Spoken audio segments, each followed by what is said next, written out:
Bom dia, minha igreja, graça e paz. Olha aí, nós estamos começando mais um domingo juntos na comunhão da igreja, do povo de Deus. E o que faz esse momento todo especial é porque nós estamos prontos. Amém, querido? Você está pronto? Eu vim para cá pronto, querido. Eu me preparei para estar aqui. Eu quero que você se assente, por favor. E quando a gente se prepara, é uma coisa diferente do que pegar no improviso, não é não? Esse momento fica especial demais, porque eu estou aqui recebendo a ministração do Milad, que já foi embora, mas eu espero que alguém volte aqui, já para pegar esse violão aqui. Mas é diferente quando a gente percebe que há uma preparação, né? E essas músicas aqui, eu fiquei assim, poxa, eu acho que eu vou pedir para eles continuarem. Eu quero receber um pouco mais, eu quero ficar nessa atmosfera desse louvor gostoso. E quando alguém se prepara para dar alguma coisa para Deus, o resultado final, ele é diferenciado. E eu quero dizer que eu imagino que você se preparou para estar aqui. Não só eu não, irmão, eu me preparei para estar aqui. Me preparei orando durante muitos dias, sabia disso? Orando por você, orando por mim, orando por estas palavras todas que eu vou ministrar hoje. Eu vou ministrar agora de manhã no púlpito, eu subo, vou ministrar na IBD, no treinamento de líderes. Depois eu continuo ministrando com os supervisores de célula após a IBD. Vou para casa, medito a mensagem da noite e prego a mensagem da noite. Que semana intensa que foi essa semana de preparo espiritual. E o prazer está maior ainda. Quanto maior o preparo, maior o resultado da satisfação, do prazer.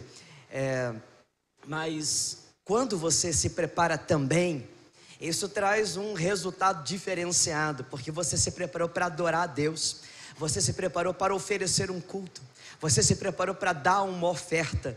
E então a resposta de Deus a quem dá uma oferta que foi preparada, foi reservada, foi selecionada, foi escolhida para dar a Ele, é de um resultado, de uma resposta diferente. Então, eu sei que às vezes a gente está andando pela rua e a gente está orando, a gente está andando pela rua e a gente está lembrando de um texto, está ouvindo uma mensagem, mas quando a gente para tudo, tipo Maria, a gente vai falar da Maria hoje também.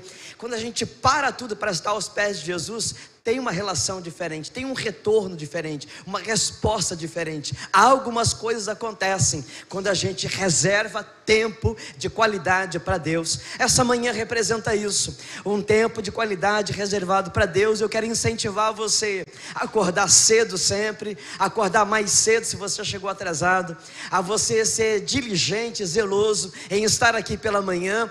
E digo mais, valorize tudo que a sua igreja está gerando.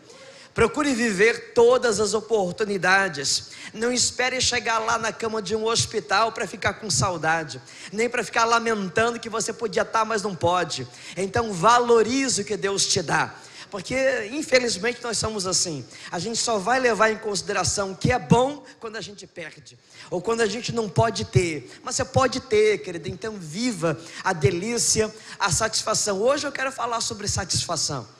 Hoje eu quero falar sobre prazer. Aliás, hoje eu quero falar sobre um monte de coisa. Abra a sua Bíblia. Não sei se o multimídia está pronto. Nós tivemos alguns problemas aí com o multimídia, mas já estão sendo saneados. Problemas de equipamento. Deu um curto aí essa semana aí. Fez uma confusão numa série de coisas, mas o povo tem trabalhado. Eu só quero um sinal, porque agora não os vejo mais, só eles que me veem. Se alguém puder me dar um sinal para saber se os textos podem ser projetados. Eu acabei não passando, porque a informação que eu tinha é que não estava funcionando. Mas se vocês puderem, eu vou. Tá bom, eu só queria saber se está valendo. Então é Salmo de número 1.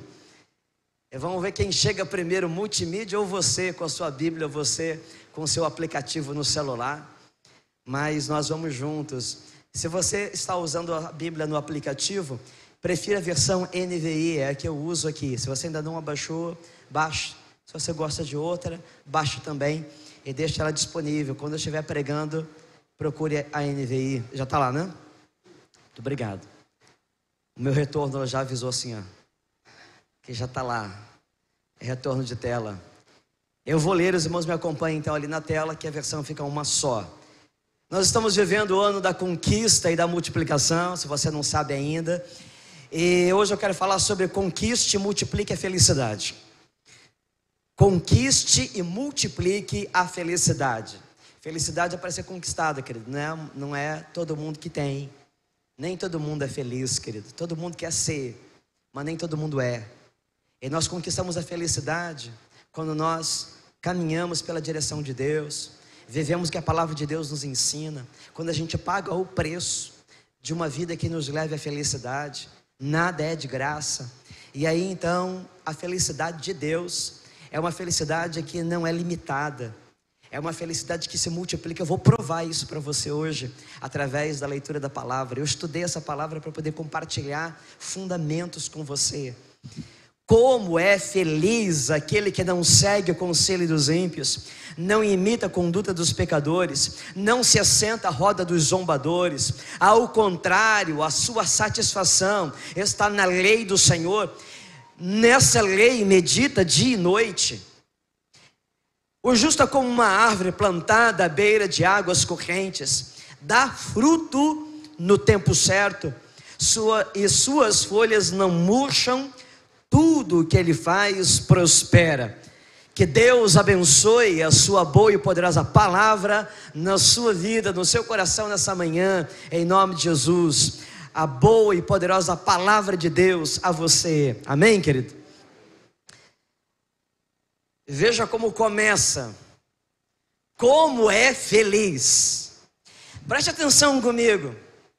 A Bíblia não está dizendo feliz é o homem que não segue o conselho dos ímpios. Sim, eu estou me atendo à versão que eu estou utilizando. Vou explorar essa linguagem.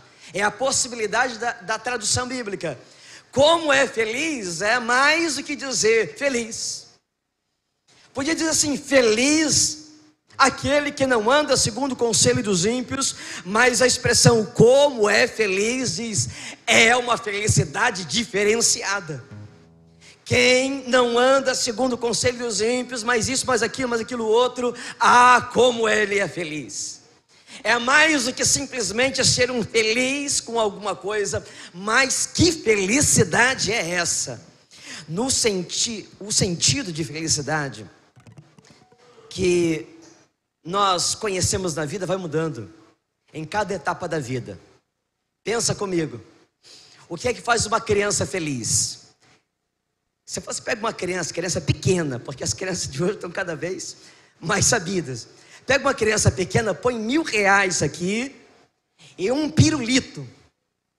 E pede para ela escolher o que ela quer, os R$1.000 ou o pirulito. O que você acha que vai deixar ela feliz? O R$1.000 na mão, criança pequena. Que o grandinho já faz conta. Ele dizia, eu compro um bocado de pirulito com esse aqui. Mas o pequenininho, no universo dele, ele olha o pirulito. Com quantos pirulitos a gente compra com R$1.000, hein? Mas tudo bem, tem que ser, não aquele pirulito do R$1, não, do R$12, aquele pirulito grandão, todo colorido, caprichado, aquele que de fato faz a criança balançar, e é esse que eu quero. E como que fica uma criança quando ela ganha um pirulito desse aí? Feliz da vida. Ela se pensa, eu tô rico. Não era assim que você pensava quando você era criança? E você ganhava umas balas, uns negócios assim, eu tô rico. Você ficava com um estado de euforia, você não sabia nem porquê, era por causa da bala que você ganhou. Porque ser feliz para uma criança tem esse sentido, essa conotação. Agora, o sentido de felicidade de um adolescente, de um jovem, já é outro. É a paquera. Você lembra desse tempo? É aquela paquera que você troca, é aquela roupa nova, é aquele sapato novo. Para um adolescente nessa fase da vida, é isso que faz ele feliz.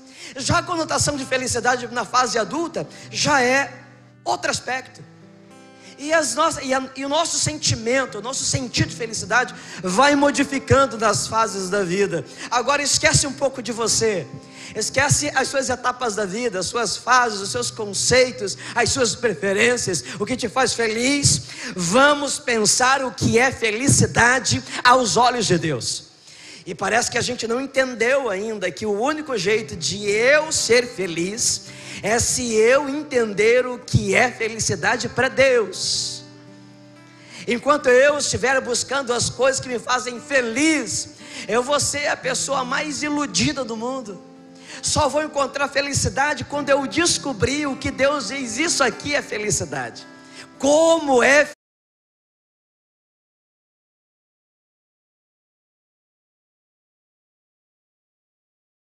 valor.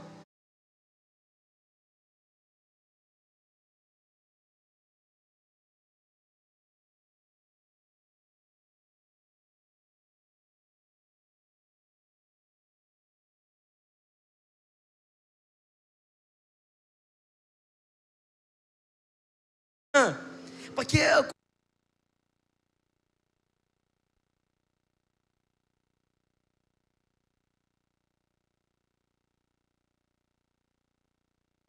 a conotação da palavra da manhã, ela tem uma direção diferente, ela tem uma estruturação diferente, uma linguagem diferente. Eu estou falando para você, meu irmão, minha irmã, descubra, entenda, saiba discernir como se define, como fundamenta a sua vida com Deus, a sua vida cristã, o que vai te dar felicidade, sentido, satisfação, prazer verdadeiro. Nós temos que encontrar onde está a diferença de um crente para um descrente, meu Deus do céu. Não é possível que a gente fique assim, misturado na vida igual a todo mundo, que a gente fique buscando as mesmas coisas que todo mundo busca, que a nossa felicidade esteja num sapato, numa roupa, numa comida, e nós não entendamos o que a Bíblia diz, o que é a felicidade.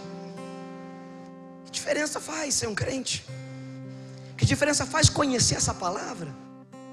Como que ela me transforma? Como que ela me muda? Como ela me impulsiona?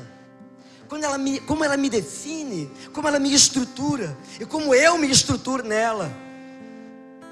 Então, felicidade é o tema do Salmo 1. E aí eu quero hoje fazer uma coisa com você. Quer dar uma olhadinha no texto original? E aí de manhã a gente pode gastar mais um pouquinho com alguns detalhes. A primeira expressão do Salmo é bem-aventurado. Em outras versões, né, vem assim, bem-aventurado. Na minha versão aqui está como é feliz. Mas a questão é feliz. A expressão feliz, bem-aventurado. Quando você olha o hebraico, a palavra vem com uma terminação plural. E então a melhor maneira de a gente entender o que de fato Deus quer nos ensinar quando Ele vai falar da felicidade, olha que coisa linda. Ele vai dizer assim, não apenas feliz, mas Ele vai dizer feliz, muitas vezes feliz, por causa da terminação plural do verso original, do termo original no hebraico. A terminação plural vai dizer, não é uma felicidade de uma vez só, não é um único sentimento de felicidade, mas é feliz, muitas vezes feliz. Qual é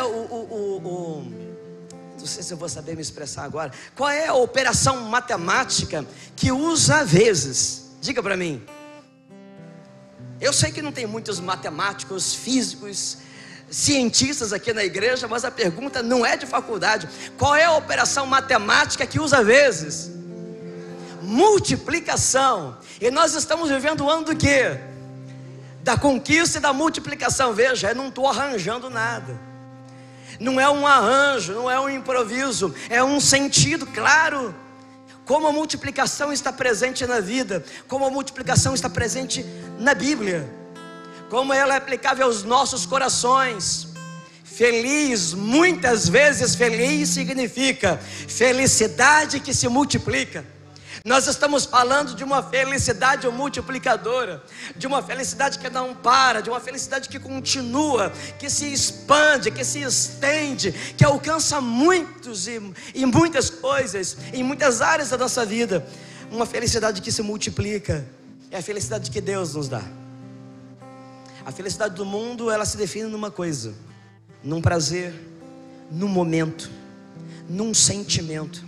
Mas a felicidade de Deus, ela se multiplica. Você não é apenas feliz, você é muitas vezes feliz. E o Salmo compara então a vida de um homem que anda com Deus com uma árvore. Há uma figura ilustrativa. Deus está nos apresentando, como tantas outras vezes, uma imagem que nos faça entender melhor a representação da nossa mente humana. A árvore que produz frutos. É dessa maneira que Deus compara a vida de um homem que anda com Deus. O homem que anda com Deus é como uma árvore que frutifica. Tudo que produz fruto multiplica. Você vê que você planta uma semente só.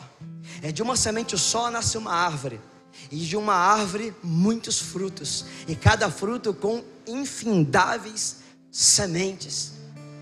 Quantas sementes uma árvore pode gerar? Quantos frutos pode gerar? Ninguém pode dizer, só Deus. Ao decorrer dos anos, da vida. E quantos frutos vão gerar? Não é apenas do fruto que ele gerou, mas da multiplicação das outras sementes que vão sendo reproduzidas. Então, é disso que Deus está dizendo. O crente é assim. É como uma árvore que dá fruto. Não há como se definir e se limitar às possibilidades de quem anda com Deus, porque elas se multiplicam. E essa felicidade se multiplica também. Tudo que produz fruto se multiplica. A felicidade se multiplica. Agora o fruto corresponde à semeadura. E essa é uma lei espiritual. Há uma lei determinada por Deus. O fruto corresponde à semeadura. O fruto da felicidade, irmãos, ele é espiritual. Você pode conquistar tudo na vida. Você pode ter sonhos, metas, ambições. E veja bem, não é pecado ter ambição. É porque a gente confunde egoísmo com ambição. Você tem que ter um coração ambicioso, mas você não tem que ter um coração egoísta. As suas ambições precisam ser espirituais. As suas ambições têm que ser validadas pela palavra de Deus e a vontade de Deus. Ambicionar é sonhar. Ambicionar é desejar, é querer alcançar. Ambicione, mas não seja egoísta, não tenha um coração egoísta. Agora, você pode conquistar tudo na vida, mas a única coisa que pode te trazer felicidade verdadeira é o fruto de uma semeadura espiritual. Entre todas as coisas que um homem pode conquistar, ao final da vida ele só estará de fato plenamente feliz se ele entender que a sua semeadura ela foi espiritual. Se os frutos que ele colheu são frutos espirituais. Eu quero ler um outro texto com você em Gálatas capítulo 6, versos 7 e 8. O multimídia vai me ajudar ali. O multimídia depois já pode adicionar Eclesiastes 3, 12. Vamos ler agora Gálatas 6, 7 e 8. E depois Eclesiastes 3, 12.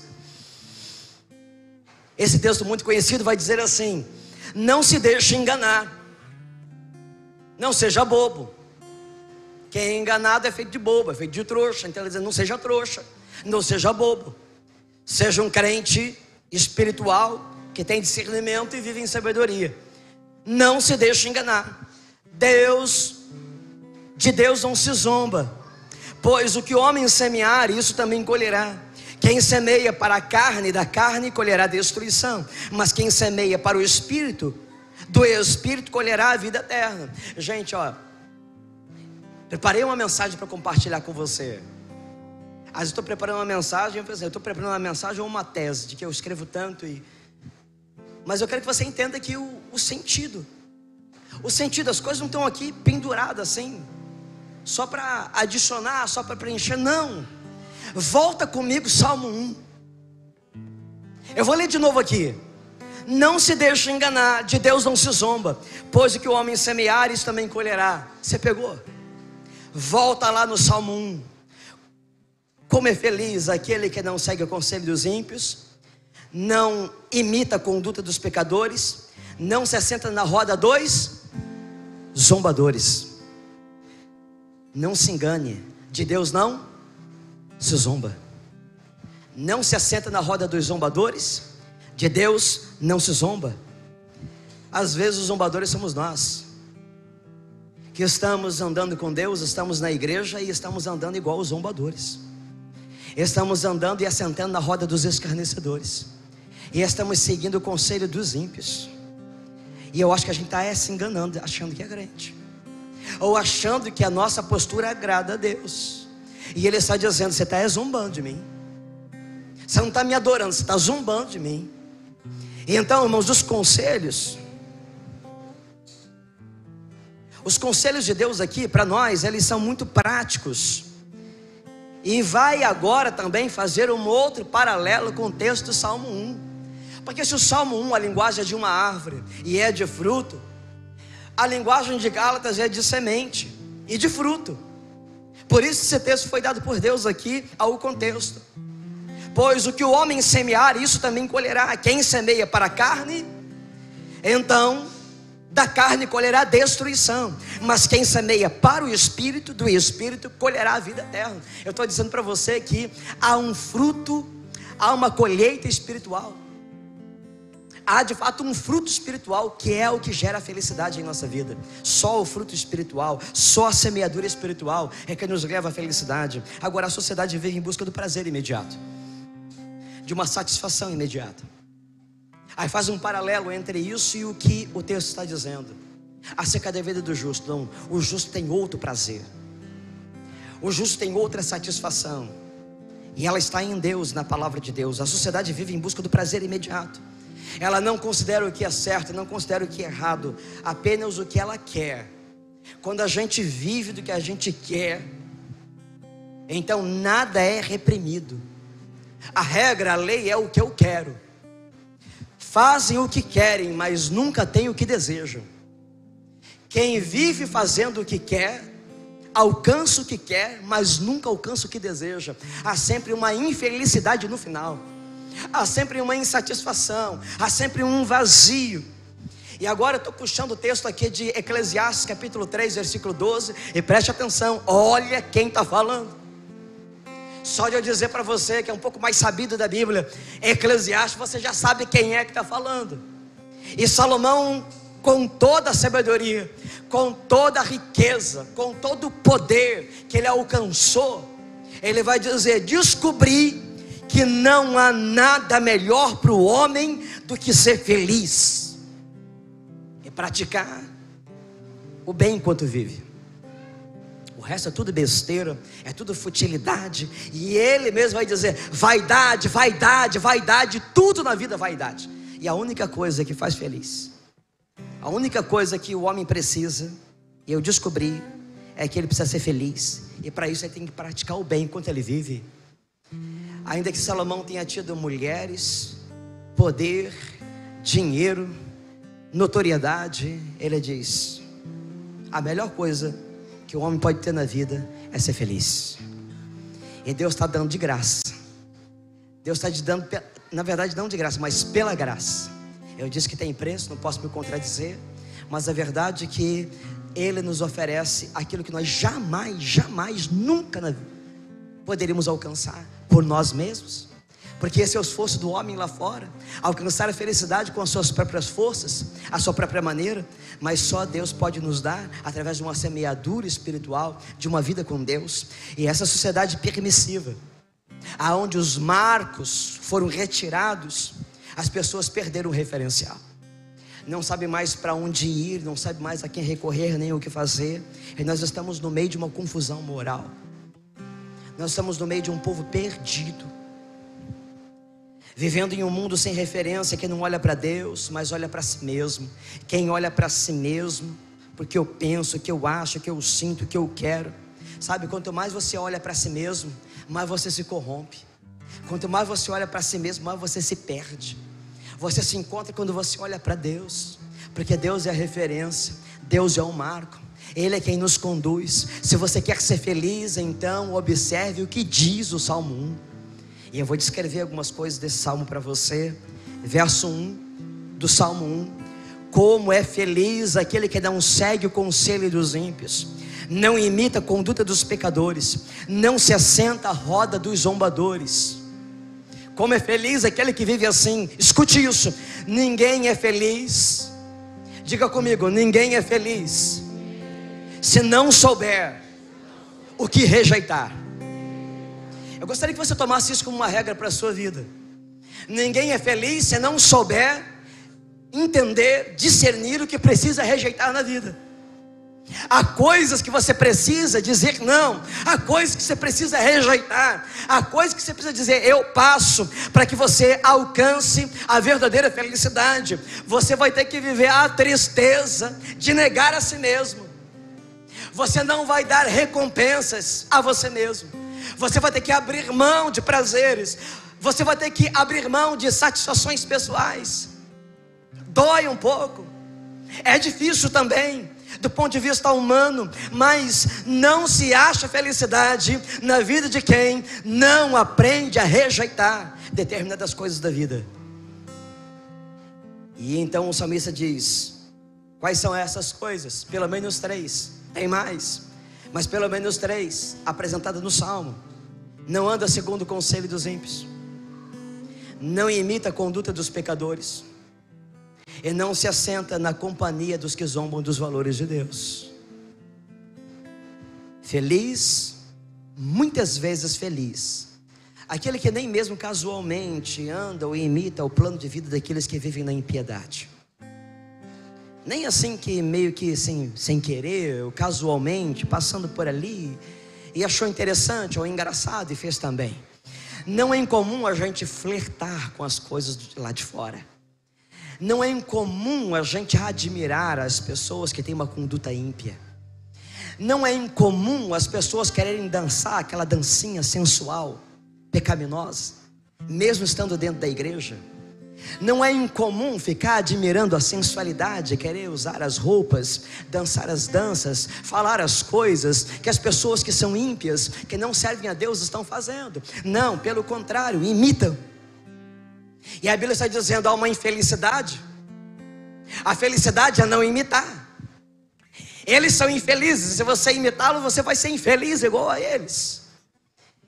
E tem arrodo dentro da igreja, gente fazendo as dancinhas sensuais que se fazem lá, usando as roupas sensuais que usam lá, falando as coisas que não prestam que falam lá.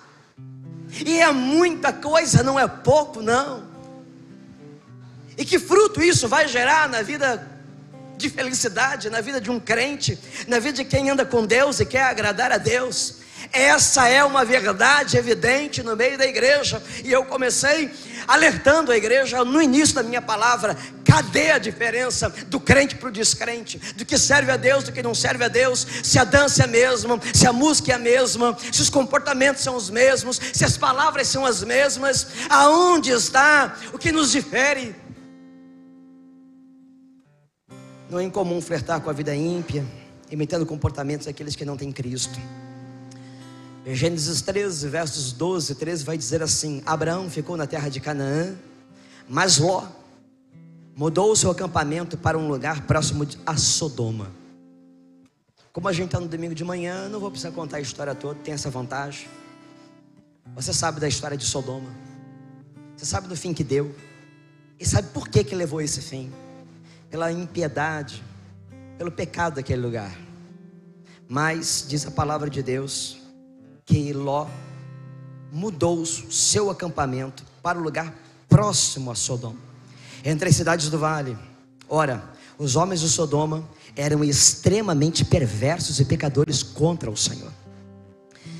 Agora eu te pergunto: como é que faz que a gente se aproxima das coisas que são perversas, daquilo que é pecado contra o Senhor, e a gente nem liga? E a gente vive como se isso aí fosse comum. A expressão "não se detém no caminho dos pecadores" se refere a alguém que está andando e de repente diminui o passo, e antes que se dê conta ele já deu uma parada, distraiu ali, e aí achou interessante e para, e acaba ficando ali no caminho dos pecadores, acaba ficando ali na conduta do pecado, acaba ficando ali no erro. E aí vai dizer assim: e o conselho dos ímpios? Como é feliz aquele que não ouve o conselho dos ímpios. Gente, maior conselheira hoje da sociedade é a TV e a internet. Criatura maldita, que já vem há muitos anos, porque a cultura não se forma num dia, a cultura se forma por décadas, e essa cultura vem sendo semeada. A cultura que tem sido semeada hoje com profundidade é do homossexualismo. Está entrando, engendrando na mente das nossas crianças, dos nossos adolescentes, dos nossos jovens, que já estão achando que é normal. Daqui a alguns dias, do mesmo jeito que eles acham que é uma normal fazer dancinha sensual, vai ser normal também. Cada um define o que é ser, a sua preferência sexual. Os frutos são frutos de infelicidade. Os nossos jovens estão aí, apodrecendo no atoleiro das drogas.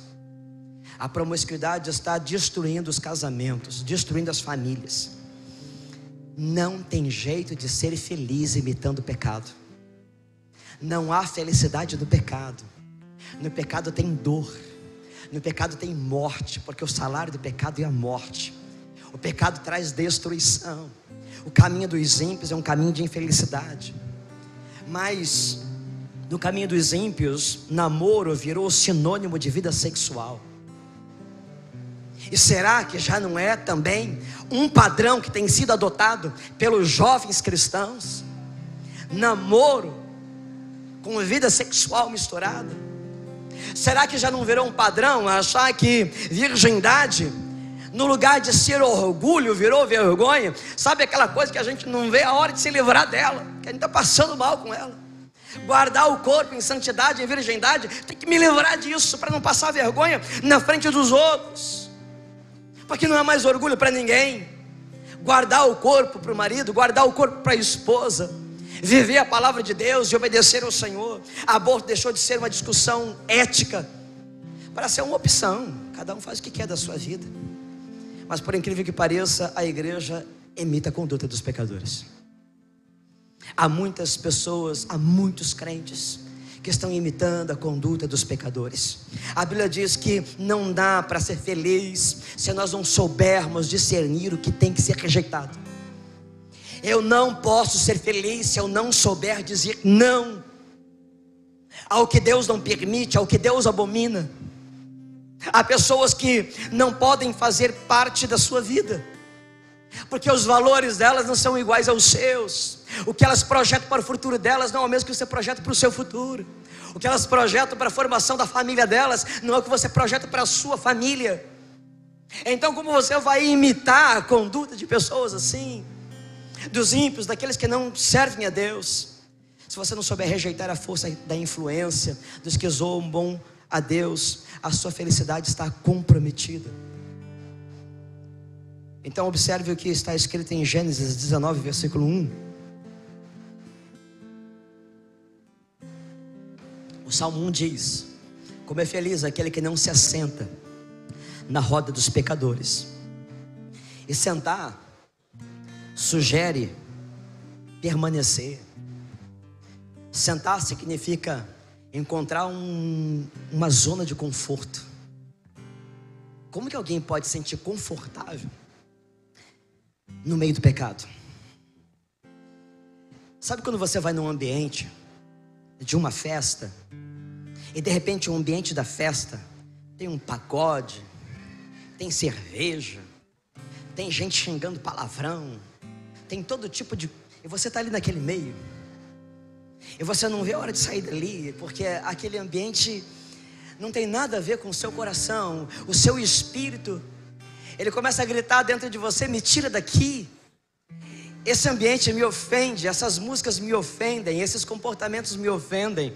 Você pode até passar por eles, mas permanecer no meio deles, achar uma posição de conforto, é uma coisa que não dá para o seu espírito. Mas ao mesmo tempo eu fico pensando: por que é que a gente está querendo tirar de lá e trazer para cá?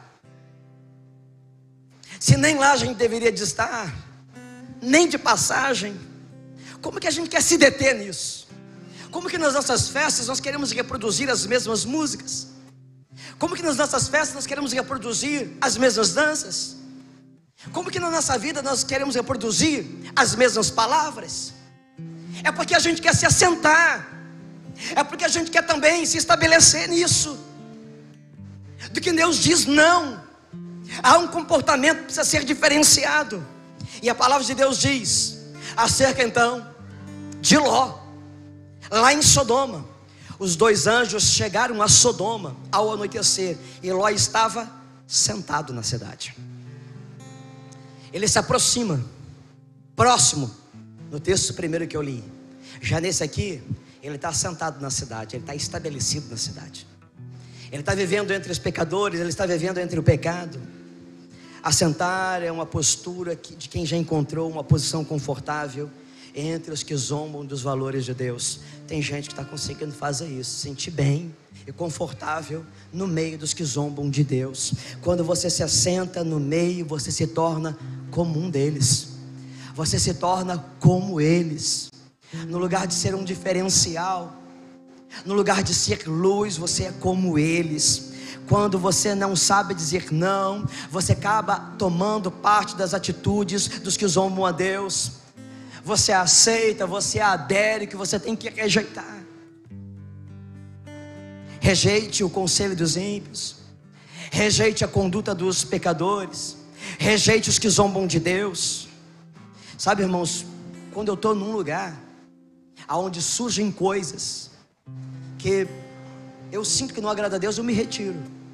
Ainda que seja um lugar onde os crentes estejam, ainda que sejam os crentes sejam reunidos ali por algum motivo, algum pretexto, eu me retiro. Quando eu vejo que algumas coisas estão acontecendo, quando uma música não é condizente, uma palavra não é condizente, quando uma conversa não é condizente, quando uma dança não é condizente, eu me retiro. Então o que eu posso fazer é cuidar de mim, é cuidar do meu coração e pregar a palavra de Deus. E cada um precisa discernir o que faz a sua própria vida. Mas o crente é conhecido pelos frutos. Olha, estar na igreja não é o que te define. Ser um jovem evangélico não é o que te define. Ser um homem na igreja ou evangélico, uma mulher, não é o que te definem. O seu caráter te define, o seu comportamento se define, o seu testemunho, os seus valores, as suas escolhas. Todos os comportamentos, isso te definem. Salmo 92, 12, 15. Os justos florescerão como uma palmeira, crescerão como cedro no Líbano, plantados na casa do Senhor, florescerão nos átrios do nosso Deus. Mesmo na velhice darão fruto, permanecerão viçosos e verdejantes para proclamar que o Senhor é justo. Ele é a minha rocha, nele não há injustiça. Se o Senhor é justo, nele não há injustiça. Não há como você misturar as coisas. Se eu sou justo, não pode haver injustiça. Se eu sou santo, não pode haver impureza. Eu não posso me assentar, eu não posso me deter no caminho dos ímpios, nem me assentar à roda dos escarnecedores. Para conquistar e multiplicar a felicidade, você precisa também saber, além do que rejeitar, saber o que aderir. A felicidade, irmãos, ela tem duas vias. Não basta apenas eu saber o que eu preciso aderir, eu preciso saber o que rejeitar. Mas não basta apenas saber o que eu tenho que rejeitar, eu tenho que saber o que eu tenho que aderir no meu coração, na minha vida. Então vamos lá, Salmo 1, versículo de número 2. Sua satisfação, o seu prazer está na lei do Senhor, e nessa lei medita dia e noite. O nosso prazer, a nossa satisfação não é igual à dos ímpios. Não é a carne, não é o que eu quero. Não, mas é o que Deus diz, é a sua lei, é a sua palavra. Então há dois versos aqui que são aplicáveis: a sua satisfação, em outra versão, o seu prazer, ou então o seu deleite. E nós precisamos então definir o que é que eu quero, do que é que eu gosto, que eu amo, o que me dá satisfação, o que me dá prazer. Porque existem outros prazeres, existem outras satisfações. Existem as satisfações dos prazeres da carne, existem os do espírito. Mas eu estou dizendo para você que a única semeadura que gera felicidade é o fruto espiritual. Só as coisas espirituais é que geram frutos de felicidade. Sua satisfação e seu prazer está na lei do Senhor, e nessa lei medita de dia e de noite. Satisfação e prazer parecem uma coisa que não combina mais com a Bíblia. Porque está dizendo assim, pô, a minha satisfação, o meu prazer é ler a Bíblia.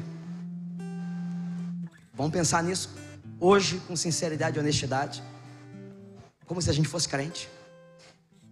O meu prazer e a minha satisfação é ler a Bíblia. É verdade? Só tem crente aqui hoje, talvez.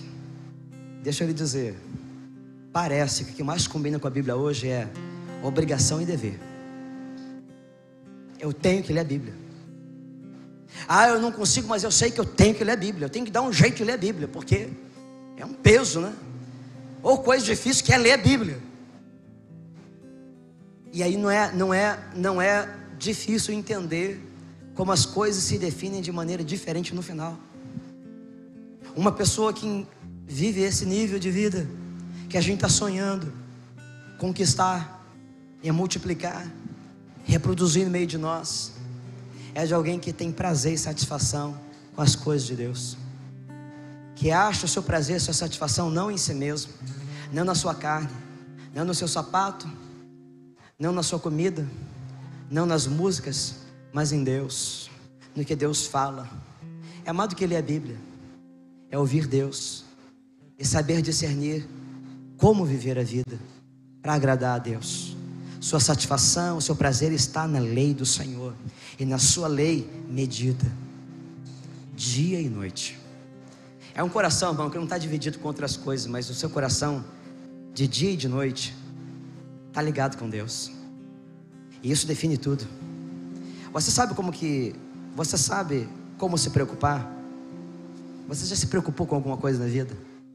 Alguém aqui já teve uma preocupação na vida? Uma vez só? Todo dia, toda hora, o tempo todo, nós estamos preocupados com não uma coisa, muitas coisas. Não é uma luta, gente? A gente vive.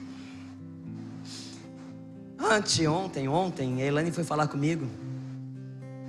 Quando eu saí do banheiro, estava preparando mensagem, assim: vou aproveitar que você agora deu uma paradinha. E assim, mas eu não estou aqui. Falei para ela: a minha cabeça está em outro lugar. Eu estou preparando mensagem, tá bom. Ela me largou, vida de esposo e pastor resignado, e ela está esperando um dia, uma hora, que ela possa me encontrar com a cabeça, para poder ouvir o que ela quer falar sobre alguma outra coisa que naturalmente não é assim, essencialmente prioritário, e que ficou para depois. Aliás, hoje é o dia da esposa do pastor. Vamos aplaudir as esposas do pastor?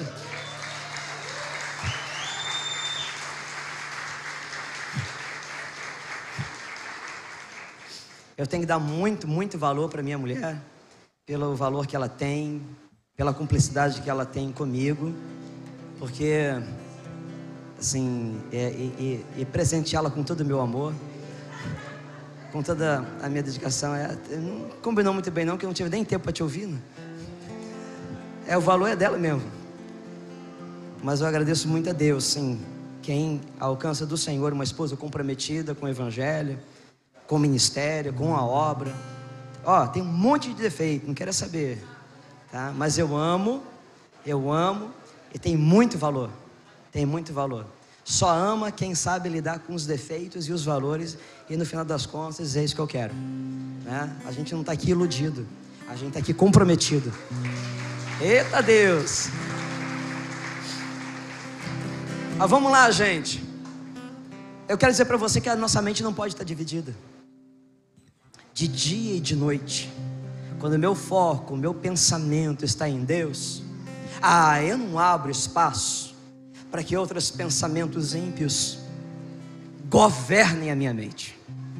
Escute uma coisa, se deixar eu quero falar, eu sei que eu tenho pouco tempo, mas ninguém consegue impedir que pensamento ruim, pensamento pecaminoso, que não presta, passa aqui nessa cabeça. Ninguém consegue.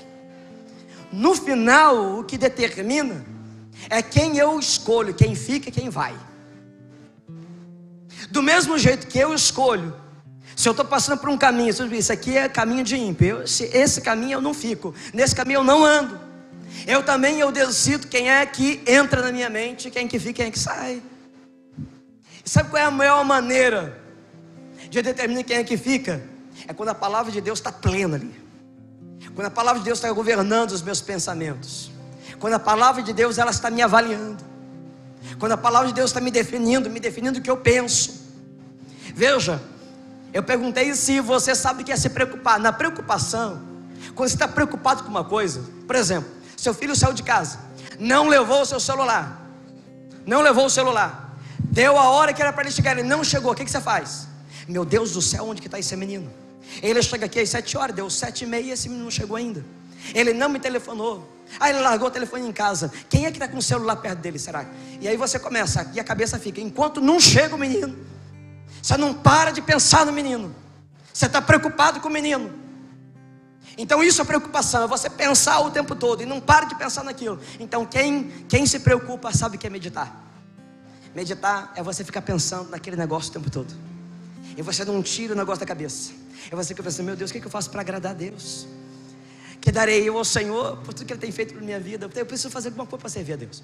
Sabe, será que tem alguém precisando de alguma coisa?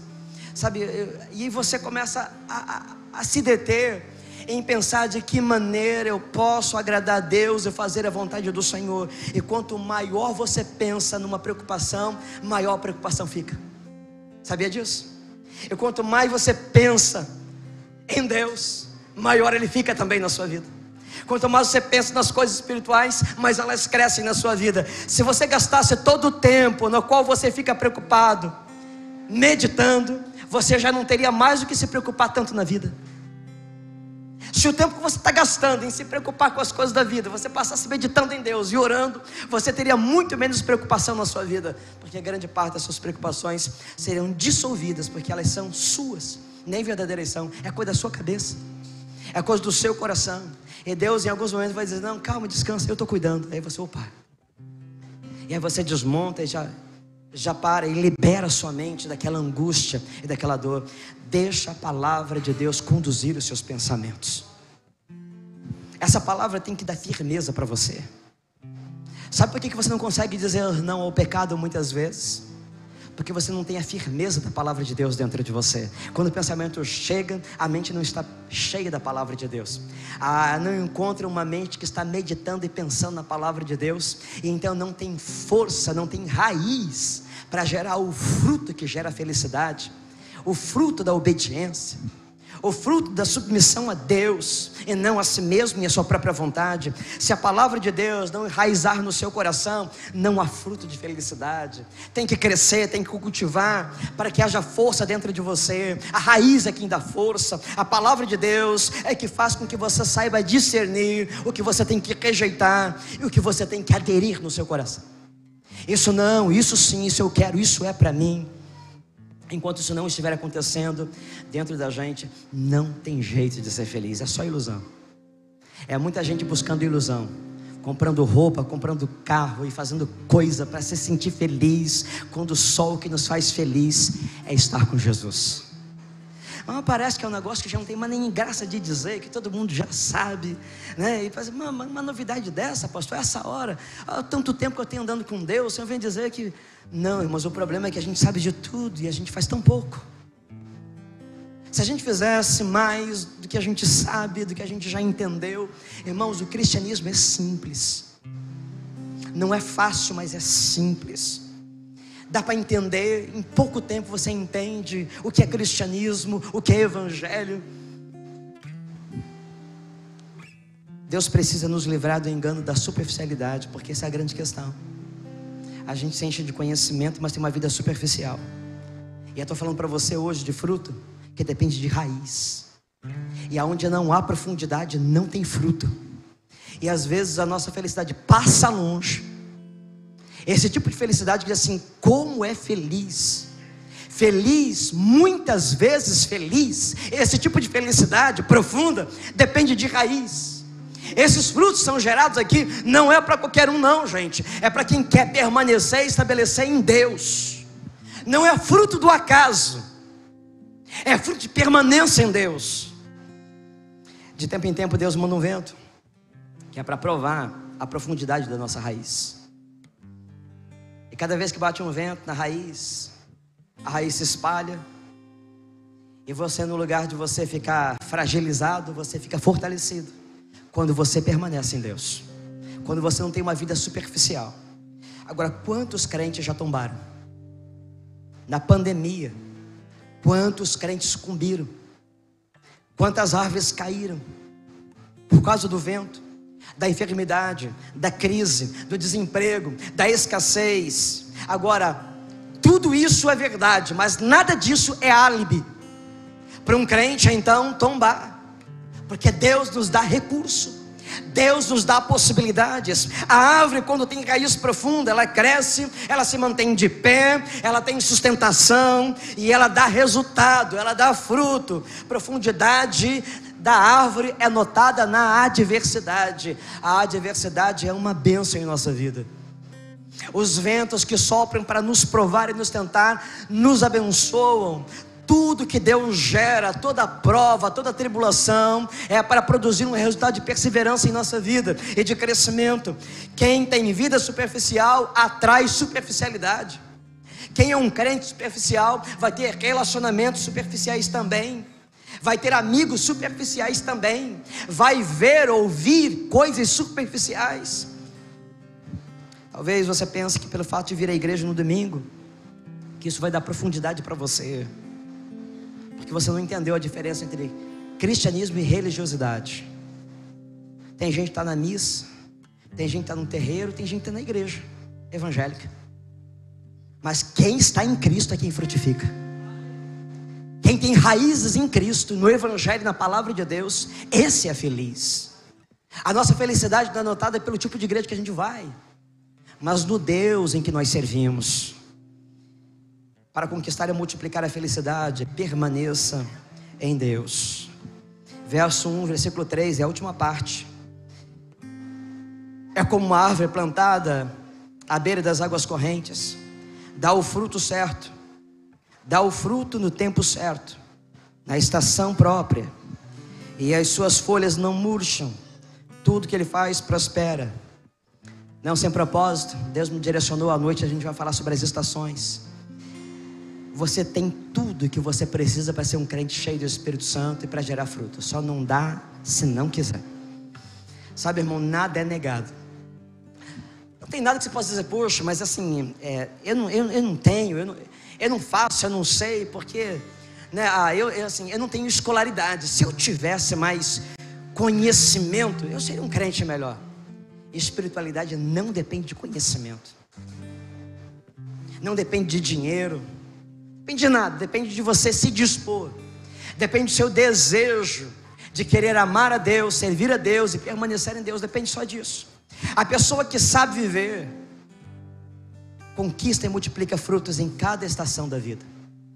Gente, nós estamos em qual estação de fruta agora? Porque as estações vão mudando e tem as épocas das frutas, né? Eu andei passando o sacolão e eu vi que está chegando caqui aí.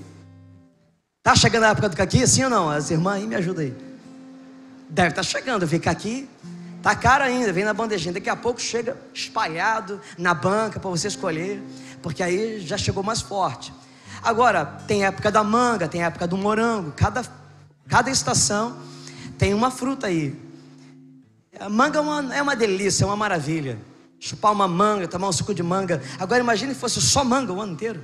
Só manga, manga, manga. Tem uns irmãos aí que enjoam, que às vezes assim, olha, pastor, leva manga. Estou dando manga para todo mundo, que eu não sei mais o que eu faço com manga. O quintal está cheio de manga espalhado. Ah, que bom que existe em cada estação um fruto. As estações não são sempre as mesmas, mas nós podemos dar um fruto na estação própria, na estação certa. Vai mudando a realidade, as configurações. Ó, tá vendo, Neto, a diferença sua para minha esposa? Ela já vem, tá tudo separadinho aqui, ó. Você trouxe tudo embolado aqui. Obrigado, Neto. Tem que honrar a varoa, você não dá um ciúme danado. Então, queridos, nós precisamos saber discernir e entender fruto certo na estação própria. Você pode ser feliz em cada estação da vida, em cada etapa da vida. E cada etapa da vida pede um fruto diferente. Cada momento da sua história, novos frutos. É muito interessante porque a Bíblia fala do fruto do Espírito, mas é uma série de expressões diferentes que são geradas de um mesmo fruto. Deus tem um fruto para a estação do agora. Deus tem um fruto para gerar no momento que você está vivendo agora. Saiba desfrutar do que Deus prepara em cada estação da vida. A possibilidade de uma vida cheia de frutos está em nós, não está em nós, não está em mim. Sabe, se depender de mim, irmão, é manga o ano inteiro. mas o que Deus gera em mim, Ele sabe o que eu preciso, sabe o que a minha família precisa, sabe o que a minha igreja precisa, o que as pessoas que estão ao meu redor precisam. Então Ele vai gerando em cada estação da minha vida uma coisa nova, porque gerar fruto não depende de mim, de quem eu sou, nem do que eu tenho, mas depende de onde eu estou. Será como uma árvore plantada junto a ribeiros de água. E aí dá o fruto na estação certa. Por quê? Por causa que ele está ligado à fonte, ao ribeiro, aos rios de Deus. São os rios de Deus, é a fonte de Deus que vai me dar a possibilidade de dar um fruto em cada estação certa. João 15, 4 e 5, permaneçam em mim e eu permanecerei em vocês. Nenhum ramo pode dar fruto por si mesmo, se não permanecer na videira. Vocês também não podem dar fruto, se não permanecerem em mim. Eu sou a videira, vocês são os ramos. Se alguém permanecer em mim e eu nele, esse dá muito fruto, pois sem mim nada podeis fazer. Tudo depende dele, tudo está baseado nele, na fonte que é ele. Sua vida ordinária, irmão, é que o levará a uma vida extraordinária. Basta que todos os dias eu esteja meditando na sua lei. Basta que todos os dias eu permaneça na sua presença, e coisas extraordinárias acontecerão, porque ordinariamente eu me mantenho firmado na presença dele. Cada um tem a vida espiritual que deseja ter. Se você não está satisfeito com a sua vida espiritual, irmão, você tem que mudar, porque só depende de você. Se você não está satisfeito com a sua vida espiritual, irmão, o culpado não é o pastor, o culpado não é o seu líder de célula, o culpado não é o seu professor da escola bíblica discipuladora, não. O culpado não é o líder da juventude, nem das mulheres, nem dos homens. Não, o culpado é você. Eu não vou falar de culpado, o responsável é você. É você que é responsável pela sua vida espiritual. Não é porque a palavra não foi boa, não é porque o culto não foi bom. Quem sabe quem não está bem é você. Você precisa se sentir satisfeito. Eu disse para você, o que faz diferente esse momento é que você se preparou para estar aqui. Você trouxe um culto para Deus, uma oferta para Deus. E quando você dá uma oferta, você tem uma resposta imediata da aceitação divina. Quando você se prepara para fazer isso, se prepare, querido, para gerar fruto na sua vida. Se for para ganhar dinheiro, não tem dia, não tem hora. Se alguém fala, tem uma oportunidade tal, tem um negócio, não vão ganhar um dinheiro e tal, tem que acordar 4 horas da manhã, eu estou lá. Vamos fazer uma pescaria, alugamos um barco e tal, a traineira que chama, uma traineira e tal, 2 horas da manhã eu passo aí, eu te pego, não tem problema. Mas para meditar na lei do Senhor, para fazer as coisas de Deus, é difícil. Para orar é complicado demais. Veja quanto tempo você fica na rede social, e quanto tempo você fica na presença de Deus em oração, na meditação da palavra do Senhor. Irmão, não é falta de tempo, é falta de vontade, é falta de prioridade, é falta de perseverança, é falta de alguma coisa que eu sei que eu devia dar para Deus e não estou dando. Aí você olha para a árvore e não está dando fruto. Será por quê, gente? A gente tem que estudar isso, né? Procurar alguém aí que entenda de agronomia para dizer por que a árvore não está dando fruto. Está faltando alguma coisa, pode ter certeza disso. Está faltando alguma coisa. Você sabe o que é? Querido, se você esperar ter dinheiro sobrando para dar o dízimo, você não vai dar. Se você esperar ter dinheiro sobrando para dedicar a Deus, você não vai ter. Você determina, você escolhe que é prioridade na sua vida. Você faz o que é certo. Não porque está sobrando, não, mas é porque Ele é prioridade. Porque Deus não é o Deus de resto. E nós precisamos então entender como viver uma vida que gere felicidade e que nos faça feliz. Para encerrar e concluir a palavra, eu vou usar um outro texto, que está em Lucas, capítulo de número 10, 38 a 42. O tempo acabou e a mensagem ainda não, eu preciso correr aqui. Caminhando Jesus e os seus discípulos chegaram a um povoado onde certa mulher chamada Marta, eu falei que ia falar da Marta, o recebeu em sua casa. Marta e Maria ficou sentada aos pés do Senhor, ouvindo-lhe a palavra. Marta, porém, estava preocupada com muito serviço, e aproximou-se dele e perguntou: Senhor, não te importas que a minha irmã tenha me deixado sozinha com o serviço? Diz-lhe que me ajude. Briga aí com ela, põe ela no rumo. Respondeu o Senhor: Marta, Marta, você que está preocupada e inquieta com muitas coisas, todavia apenas uma é necessária. Maria escolheu a boa parte, a melhor de todas as partes, e essa não pode ser tirada dela. Jesus não condena Maria, nem condena Marta. Ele apenas mostra a escolha que cada um fez.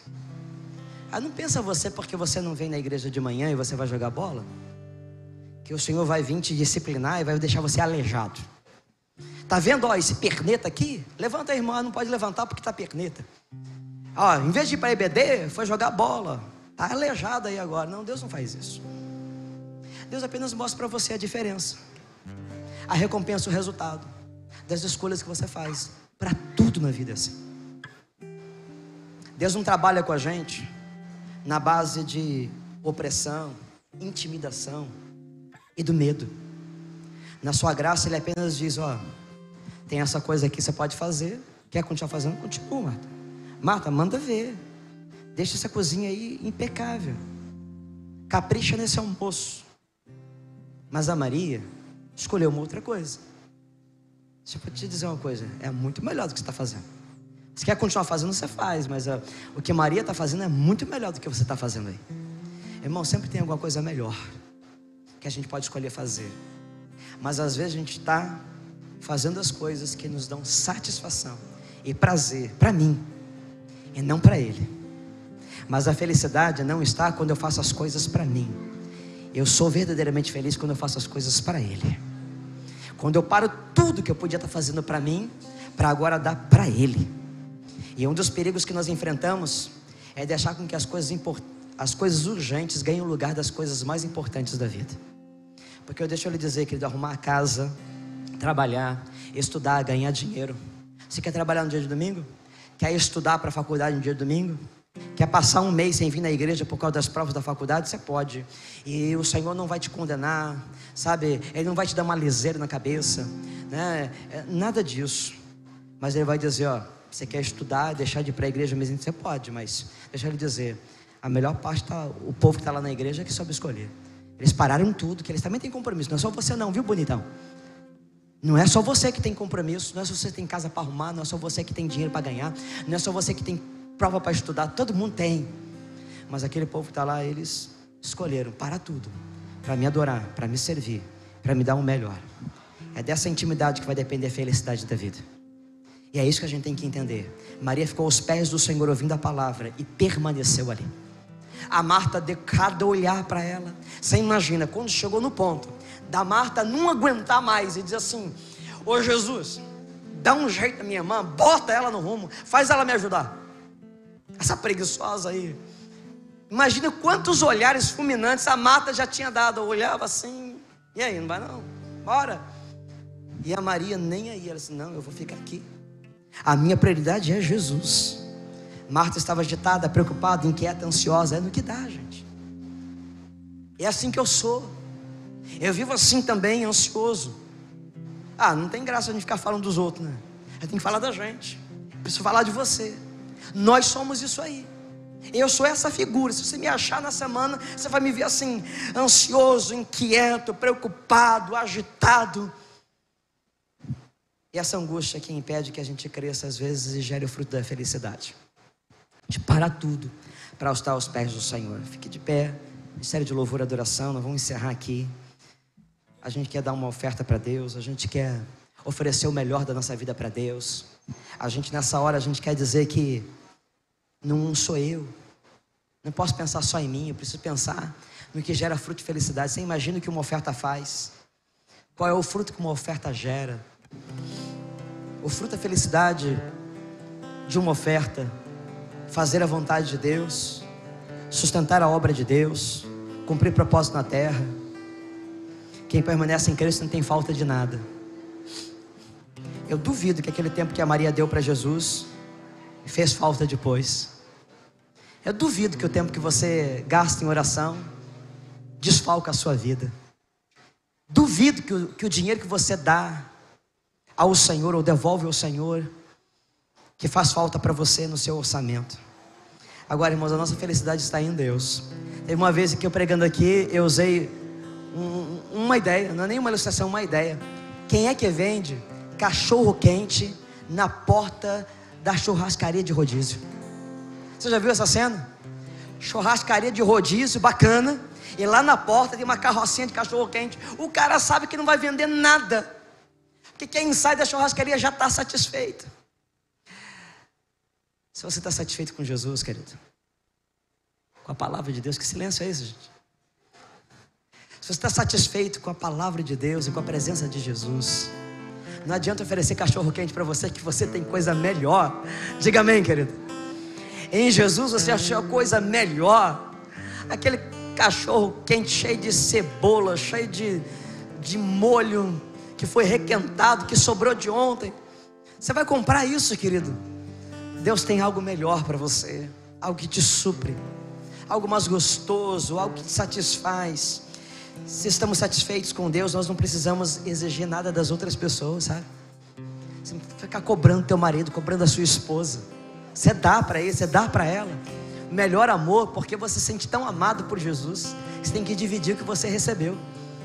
Você não exige do seu pastor, não exige dos seus líderes, das pessoas ao seu redor. Pare de ser aquela pessoa que faz um monte de cobrança para todo mundo, porque você está mais disposto a dar do que receber. Quem está na presença de Deus está satisfeito. É sobre isso, querida, que a vida nos fala, sobre uma vida feliz. É uma vida de quem tem intimidade com Deus. E para terminar eu digo, Marta não estava errada. Não estava errada por cuidar da casa. Prova que não estava errada é que Jesus não condenou ela. E não fez uma repreensão dizendo, você devia largar tudo, está fazendo, você tinha que estar aqui. Marta não estava errada, mas ela não estava satisfeita. Há muitas coisas que você está fazendo na sua vida, filha, irmão, irmã, que não está errada, mas não está lhe fazendo ser satisfeito. Felicidade é resultado da presença de Jesus. Muitas vezes feliz é aquele que permanece como uma árvore plantada junto aos ribeiros de água, que dá frutos de felicidade. Eu acho que você entendeu a palavra. Como resposta à palavra, ofereça ao Senhor o fruto da sua felicidade em adoração, entregando o seu dízimo.